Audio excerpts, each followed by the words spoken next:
புஸ்தகம் இருக்குது 1:31 வாசிக்கும் போது தேவனுக்கு மகிமை உண்டாகட்டும். உபாகமத்தின் புஸ்தகம் 1ஆம் அதிகாரம் 31ஆம் வசனத்தை வாசிங்க. கர்த்தருடைய பரிசுத்த நாமத்துக்கு மகிமை உண்டாவதாக. ஒரு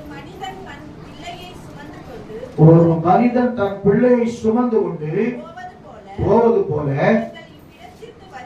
நீங்கள் இவ்விடத்திற்கு வருகிற வரைக்கும் நடந்து வந்த எல்லாவற்றிலும் கண்டீர்களே. நான் சர்ச்சைக்கு வந்தா நீங்க வரல, கர்த்தர் உங்களை சுமந்து கொண்டு வந்திருக்கிறேன். சுகமா ஒருவேளை கிளம்பும் போது பலவீனமா இருக்கும், கர்த்தர் உங்களை சுமந்து கொண்டு வருகிறார். அவர் தான் நம்மை சுமக்கிறவர், அவர் தான் நம்மை தாங்குகிறவர், அவர் தான் நம்மை ஏந்துகிறவர், அவர் தான் நம்மை சுமக்குகிறவர், அவர் தான் நம்மை தப்புவிக்கிறவர். சுகமா